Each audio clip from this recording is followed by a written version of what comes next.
नमस्कार, स्वागत है आप सभी का हमारे और एक नए और महत्वपूर्ण वीडियो में। बात कर रहे हैं हम लोग पीजीटी हिंदी की। अगर आप झारखंड से हैं या झारखंड के अलावा अन्य किसी भी राज्य से हैं और अगर आप पीजीटी का तैयारी कर रहे हैं जो झारखंड में नई वैकेंसी निकल के आई है, तो ये वीडियो आपके लिए बहुत ही महत्वपूर्ण होने वाली है। चलिए आज हम लोग बात करते हैं जो हिंदी साहित्य का इतिहास के अंतर्गत जो चौथा चैप्टर है, यानी टॉपिक नंबर 4, आधुनिक हिंदी कविता की प्रमुख प्रवृत्तियाँ, छायावाद, प्रगतिवाद, प्रयोगवाद, नई कविता, समकालीन कविता, नवगीत और गज़ल। तो इससे संबंधित जितने भी व्याख्यात्मक तथ्य होंगे सभी को हम लोग जानेंगे। तो इससे पहले आपको बता दें कि अगर आप सिलेबस के आधार पर तैयारी करना चाहते हैं तो हमारा ये चैनल आपके लिए सबसे बेहतर होगा, क्योंकि हम लोग जितने भी वीडियो अपलोड करते हैं सभी सिलेबस के आधार पर करते हैं, इधर उधर भटकने वाला काम नहीं करते हैं। तो चलिए आज का जो टॉपिक है हमारा हिंदी साहित्य के इतिहास के अंतर्गत चौथा टॉपिक, आधुनिक हिंदी कविता की प्रमुख प्रवृत्तियाँ, छायावाद हम लोगों ने देख चुका था। आज देखेंगे प्रगतिवाद। तो प्रगतिवाद कहने का अर्थ है, प्रगति का साधारण अर्थ आगे बढ़ना होता है। क्या होता है? आगे बढ़ना। जो साहित्य जीवन को आगे बढ़ाने में सहायक हो वही प्रगतिशील साहित्य है। इसी दृष्टि से विचार करेंगे तो तुलसीदास सबसे बड़े प्रगतिशील लेखक प्रमाणित होते हैं। भारतेंदु बाबू और द्विवेदी युग के लेखक मुख्यतः मैथिली शरण गुप्त भी इस अर्थ में प्रगतिशील लेखक हैं, परंतु आज प्रगतिवादी इनमें से किसी को भी प्रगतिशील नहीं मानेगा। ये सभी तो मत अनुसार प्रक्रियावादी लेखक हैं। चलिए आगे बात करते हैं। अतः प्रगतिवाद का अर्थ आगे बढ़ना अवश्य है। उसके बाद है, परंतु एक विशेष ढंग से विशेष दिशा में उसकी एक विशिष्ट परिभाषा का आधार है द्वंद्वात्मक भौतिकवाद। द्वंद्वात्मक भौतिकवाद क्या है, पहले इसे समझ लें। द्वंद्वात्मक भौतिकवाद वह दर्शन है जो जीवन को एक ऐसी प्रगतिशील भौतिक वास्तविकता मानता है जिसके मूल में विरोधी शक्तियाँ का संघर्ष चल रहा है। इन विरोधी शक्तियों में निश्चय ही एक विनाश के पथ पर होगी, दूसरी उत्थान के पथ पर। एक विनाश और एक उत्थान के पथ पर। चेतन मस्तिष्क का कार्य यही है कि इस तथ्य को ढूंढ निकाले और प्रगतिशील शक्तियों को सहायता दे तथा विनाशोन्मुख शक्तियों का जो अपना अस्तित्व बनाए रखने के लिए व्यर्थ ही छटपटा कर विकास या प्रगति में बाधा डालती है, बलपूर्वक नाश करे। आगे है, आज के समय में दो विरोधी शक्तियां हैं। पहला पूंजीवादी और दूसरा साम्यवाद। पूंजीवादी जिसका साम्राज्यवाद भी एक अंग है, विनाशोन्मुख है, और साम्यवाद विकासोन्मुख। निदान प्रगतिवाद साम्यवाद ही साहित्यिक अभिव्यक्ति है। आगे है, साहित्य सामाजिक कर्म विधान का एक सक्रिय अंग है, अतएव उसे समाज व्यवस्था के संरक्षण में वांछित सहयोग देना चाहिए। हमारे समाज की जागृति शक्तियाँ वे लोग हैं जो अब तक दलित और शोषित रहे हैं। प्रगतिवादी साहित्य उनकी सहायता करता है, उनके पक्ष में आंदोलन करता है, उनकी शक्ति को संगठित करता है, उनकी पीड़ा से मुखर करता है और उस पर होने वाले अत्याचार को तीव्र विरोध करता है। इस प्रकार उनके अंतर्गत मानवतावाद, क्रांति और विशेष परिस्थितियों में जैसे पराधीनता में अथवा बाहर से हमला होने पर देशभक्ति आ जाती है, यद्यपि इनमें से कोई भी उसका अनिवार्य तत्व नहीं है। आगे है, साम्यवाद से सहज संबंध होने के कारण प्रगतिवादी साहित्य को मुख्यतः सामाजिक या सामूहिक चेतना मानता है। क्या मानता है? सामाजिक या सामूहिक चेतना मानता है, व्यक्तिगत नहीं है। जिस प्रकार साम्यवाद समष्टि समूह के हितों की चिंता और रक्षा करता है, व्यक्ति के नहीं, उसी प्रकार प्रगतिशील साहित्य समाज के सुख दुख की अभिव्यक्ति को ही महत्व देता है, व्यक्ति के सुख दुख की अभिव्यक्ति को नहीं। अर्थात प्रगतिशील व्यक्ति लेखक की भावना सामाजिक भावना है, व्यक्तिगत नहीं। वह सौंदर्य को अपने हृदय या दूसरे की आँखों में देखने की अपेक्षा सामाजिक स्वास्थ्य में देखता है। अपनी ही समस्याओं और भावनाओं में उलझे रहना व्यक्ति को समष्टि से पृथक देखने का प्रयत्न मिथ्या है। मिथ्या मतलब गलत है, और साथ ही एक रुग्ण या विकृत मनोवृत्ति का परिचायक है। दूसरे शब्दों में इस प्रकार प्रगतिशील साहित्य का उद्देश्य अहम का समाजीकरण है। इस प्रकार दृष्टिकोण बदल जाते हैं जाने से आदर्श और मूल्यों भी बदल जाना अनिवार्य है। गत युग में जो सत्य शिव सुंदर था वह आज विपरीत अर्थ रखता है। अब तो हमारे मूल्य का माप केवल एक ही है, जनहित।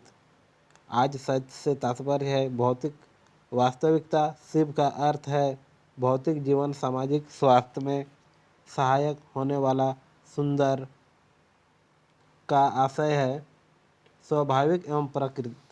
पहले प्रकृत भावनाओं का संयम, दमन और गोपन ही उनका परिष्कार और संस्कार माना जाता है। आगे है, परंतु आज इस प्रकार का दमन और गोपन अनावश्यक ही नहीं, हानिकारक भी समझा जाता है।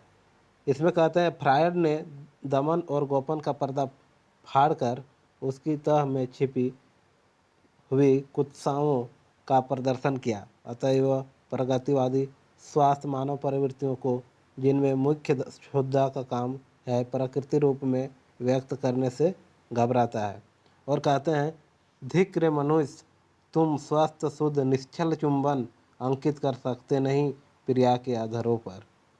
क्या कहते हैं? धिक् रे मनुष्य, तुम स्वस्थ शुद्ध निश्चल चुंबन अंकित कर सकते नहीं प्रिया के अधरों पर। फिर आगे कहते हैं क्या गुह्य क्षुद्र ही बना रहेगा बुद्धिमान नर नारी का यह सुंदर स्वर्गिक आकर्षण। विचार के साथ अभिव्यंजना भी बदली। सबसे पहले तो कला के प्रति दृष्टिकोण ही बदल गया। ललित कला कुत्सित रूप जग को जो रूप करे निर्माण। ललित कला कुत्सित कुरूप जग को जो रूप करे निर्माण। अब तक काव्य में आलम्बनों में जिस प्रकार प्रकृति, अनपढ़ एवं लघु का तिरस्कार और सुंदर, मनोरम एवं महत्व का ही ग्रहण होता था। आगे है कि इसी प्रकार अभिव्यक्ति के उपकरणों में भी प्रगतिवादी ने कहा कि यह अंतर काल्पनिक है। जीवन में सब कुछ केवल सूक्ष्म, सुदृढ़ और कोमल ही नहीं है, उसमें स्थूल, दृढ़ और अनपढ़ भी है। और जो शायद अधिक उपयोगी है, स्वस्थ जीवन दर्शन वही है जो उसकी वास्तविकता को स्वीकार कर जीवन के उसके संपूर्ण रूप में ग्रहण करे। रूप मोह मानसिक विलास में पढ़कर जीवन के उन स्वास्थ्य उपादानों का जिनका बाह्य प्रकृति और अनगढ़ है, तिरस्कार करना क्षय मस्तिष्क का काम है। इसलिए प्रगतिवादी ने अपने अभिव्यक्ति के उपकरण आग्रहपूर्वक साधारण स्वास्थ्य जन जीवन से ग्रहण करना आरंभ किया। वह अपने काव्य चित्रों का आधार नित्य प्रति के व्यवहार की को बनाता है। उसकी अलंकरण सामग्री सूक्ष्म, कोमल या चुनी हुई नहीं है, वह स्थूल और प्राकृत है। एक शब्द में उसकी कला विलास, रूप, रंग और रोमांस से प्रेम नहीं करती। इसी तरह प्रगतिवाद की शब्द योजना में भी प्रकृति जन जीवन का अनपढ़पन मिलता है। रीतिकाल की पॉलिश और छायावाद की अमूर्त मधुचर्या नहीं। अतएव प्रगतिवादी अभिव्यक्ति खड़ी और तीखी होती है, क्योंकि वह मुख्यतः भावनात्मक न होकर आलोचनात्मक है। प्रगतिवाद को प्रभावित करने वाली शक्ति मुख्यतः कार्ल मार्क्स है। कौन है? Karl Marx. और किन्हीं अंशों में डार्विन और फ्रायड भी। और इसकी अभिव्यक्ति भावनात्मक की अपेक्षा बौद्धिक अर्थात आलोचनात्मक अधिक है। बात करें आगे, प्रगतिवाद के एकाध नादान दोस्त की मोटी अक्ल में फ्रायड का महत्व नहीं बैठ पाता, पर इससे फ्रायड का कुछ नहीं बनता बिगड़ता। जीवन के भौतिक मूल्यों की प्रतिष्ठा में फ्रायड का योग मार्क्स से कम नहीं है। यह हुआ प्रगतिवाद का तात्विक विश्लेषण, परंतु उसके ये सभी सिद्धांत निर्विवाद स्वीकार नहीं किए जा सकते। उन पर कुछ मूलगत आक्षेप सरलता से हो सकते हैं। पहला आक्षेप तो यह है कि प्रगतिवादी जीवन दर्शन संकुचित है, जीवन की केवल आर्थिक व्याख्या संगत नहीं है।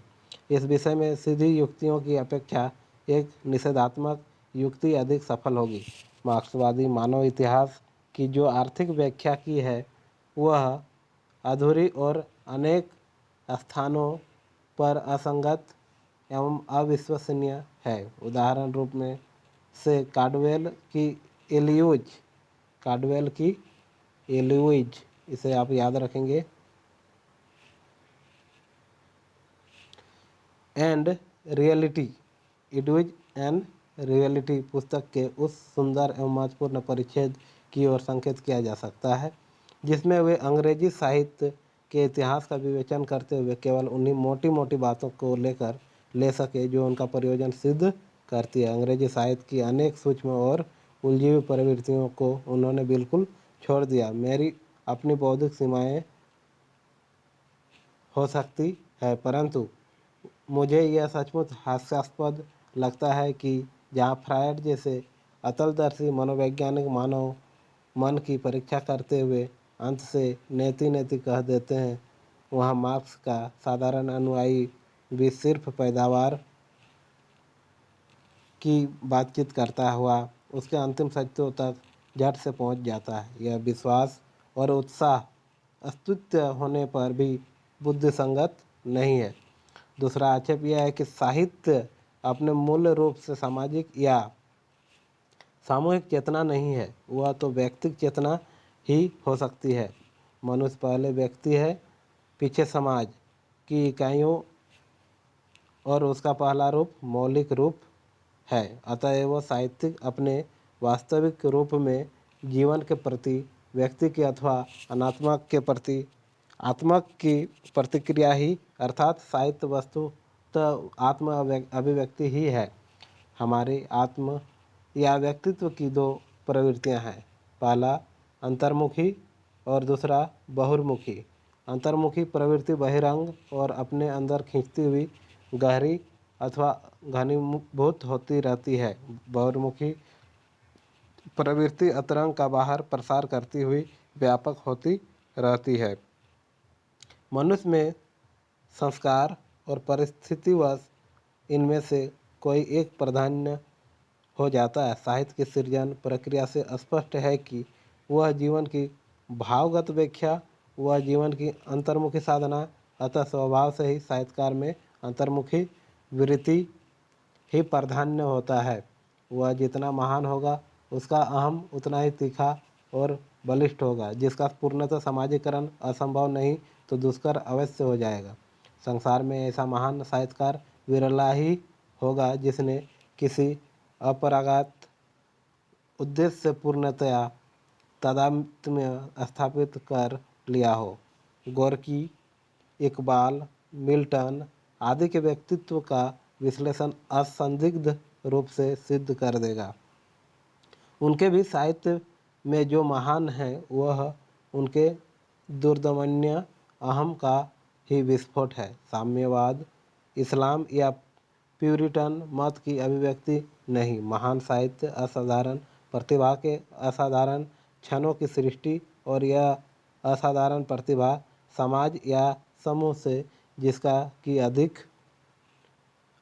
कि अधिकांश साधारण प्रतिभा और शक्ति वाले लोगों से बना हुआ है। सहानुभूति रखती हुई भी, और यह भी सर्वथा अनिवार्य नहीं, अपने चेतना को उसमें तय नहीं कर सकती। उसकी अपनी चेतना समाज में भी बहुत कुछ ग्रहण करती हुई भी सृजन के अर्धचेतन क्षणों में वनस्पति से ढकी हुई चिंगारी की तरह प्रज्वलित हो उठेगी।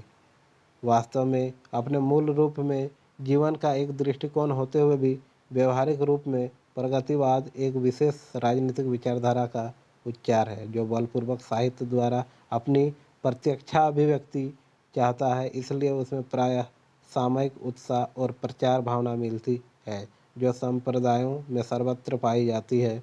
अतः जहाँ तक ये लोग अपनी बात कहते हैं हम उसे आवश्यक काट छाँट के बाद आसानी से ग्रहण कर सकते हैं, परंतु जब अपने उस अंतिम मार्क्सवादी कसौटी पर ये लोग अमर साहित्य को कसते हैं तो इनके परिणाम सर्वथा भ्रामक और अन्यायपूर्ण होते हैं। मार्क्सवादी एक नवीन और काफ़ी स्वस्थ जीवन दर्शन है। साहित्य पर उसके द्वारा नवीन प्रकाश पड़ रहा है, परंतु उसकी उपादेयता व्याख्या तक ही सीमित है। इसके द्वारा क्या हुआ, मूल्यांकन एकांगी होता है। मुझे सबसे बड़ी आपत्ति प्रगतिवाद के मूल्यों से ही है। वह साहित्य और पैदावार का सीधा संबंध स्थापित करते हुए उसे रोटी पानी या जीवन के सामयिक प्रश्नों को हल करने का सीधा साधन बहुत ही सस्ता बना देता है। आदिकाल से ही मानव मन अनेक जीवन दर्शनों का आविष्कार करता रहा, परंतु उसके सभी प्रयत्नों का ध्येय रहा है केवल आनंद की प्राप्ति। साहित्य भी आनंद की प्राप्ति का एक प्रयत्न है, किंतु यह प्रयत्न स्थूल और प्रत्यक्ष नहीं है। सुख के लिए किए हुए मानव प्रयत्नों में साहित्य अत्यंत सूक्ष्म परिष्कृत और मधुर प्रयत्न है। आध्यात्मिक चिंतन इससे भी सूक्ष्म है, पर वह इतना मधुर नहीं है। साहित्य की साधना और सिद्ध दोनों में ही आनंद है, अतएव आनंद को छोड़ और कसौटी मानना हमारी समझ में नहीं आता। जीवन के मूल्य चिरंतन ही मानने पड़ेंगे, क्योंकि जीवन चिरंतन है। जीवन की मौलिक वृत्तियाँ चिरंतन है। कम से कम मानव सृष्टि के प्रारंभ से ही अब तक तो चिरंतन ही चली आई है। चिरंतन शब्द का कोई काव्यमय अर्थ करने की आवश्यकता नहीं है। चिरंतरता अंत में जाकर एक सापेक्षिक गुण सिद्ध होती है, जिससे स्थायित्व का चरम आधिक्य और परिवर्तनशीलता की चरम न्यूनता का ही अभिप्राय है। आज भी हमें वाल्मीकि और होमर की कविताएं अनेक सामयिक कविताओं से कहीं अधिक आनंद देती है। उनकी प्राणवकता अब भी ज्यों की त्यों है। इसका कारण यही है कि मानव मन में कुछ ऐसे गुण हैं जो देश काल के परिवर्तन के बीच भी बने रहते हैं। मनोवैज्ञानिक हमें बताते हैं कि ये गुण कुछ नहीं, मानव जीवन की मूल वृत्तियाँ ही हैं। देश काल का प्रभाव इन पर इतना ही पड़ता है कि किसी विशेष परिस्थिति में कोई विशेष मनोवृत्ति बलपूर्वक एक विशेष रूप में अपने आप को अभिव्यक्त करे। स्वयं साम्यवाद का मूल उस आदिम मानव वृत्ति प्रेम में मिल जाता है। आज जो हम सबको अथवा उन व्यक्तियों को भी जो स्पष्ट रूप से पूंजीवादी हैं, सुंदर प्रगतिशील कविता प्रिय लगती है। इसका एकमात्र कारण यही है कि घोर से घोर पूंजीवादी और उतने ही कट्टर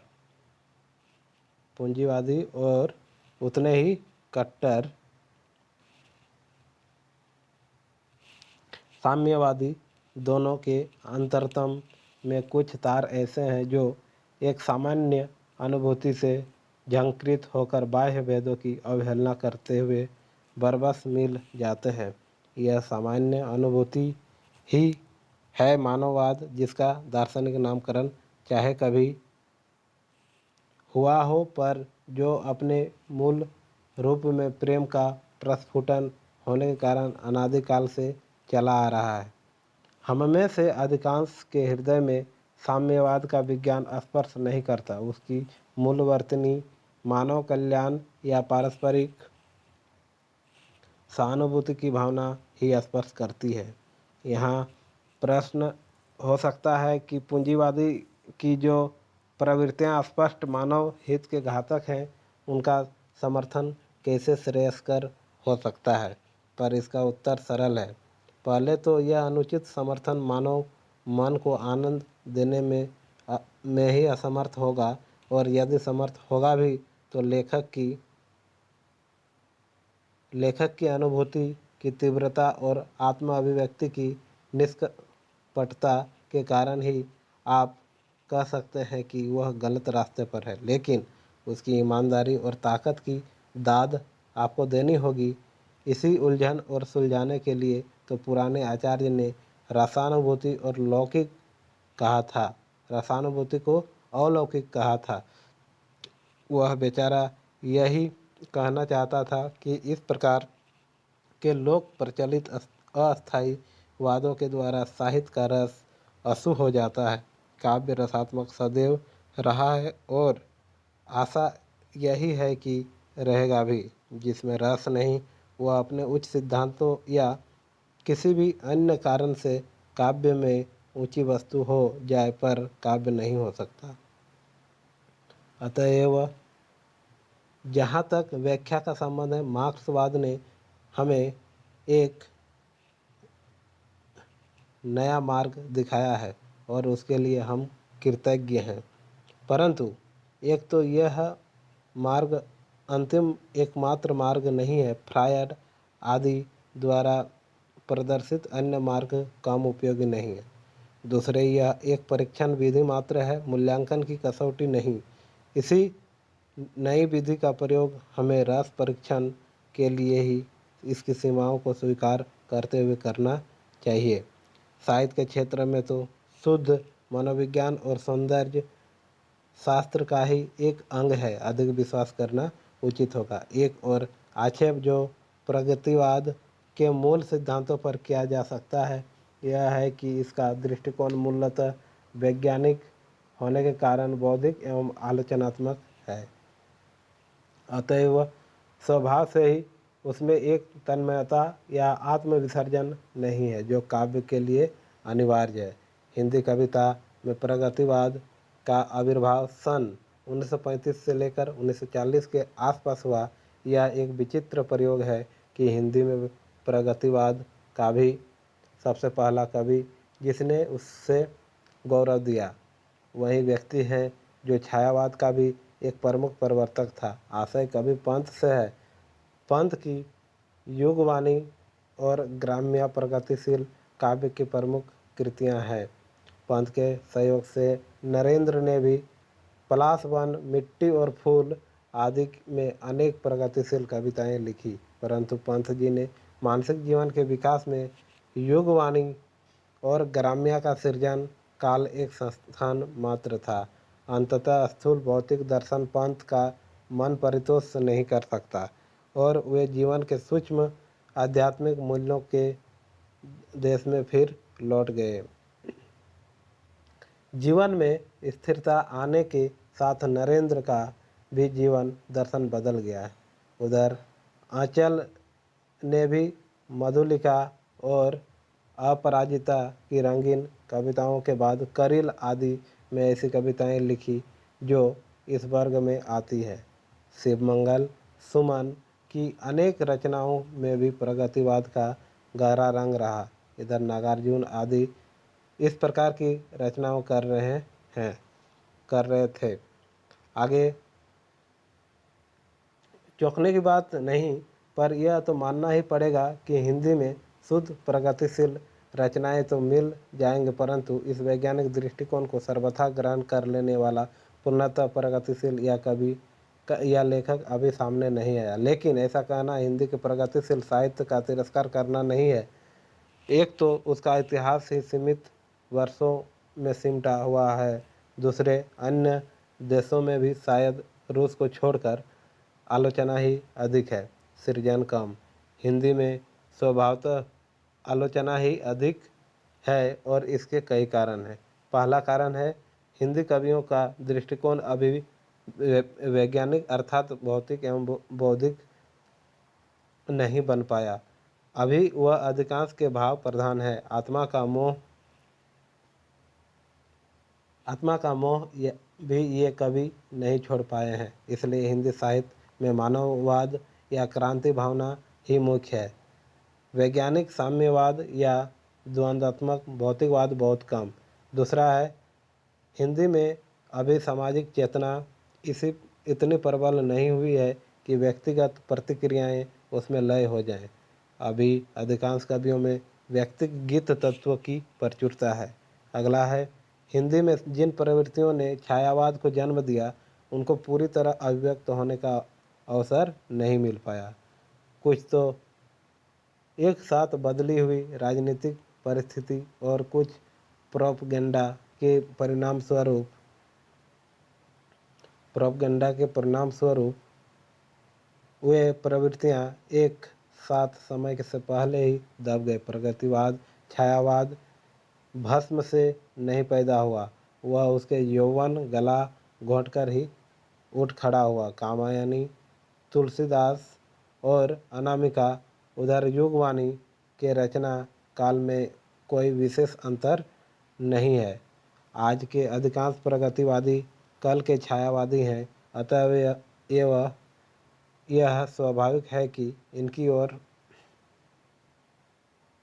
से पूरी कोशिश होने पर भी वह क्षयी रोमांस बार बार उभर आता है। अब भी ये प्रायः वहीं उसी मधु माधव के उपवन में पलायन कर जाते हैं। दिनकर की रसवंती,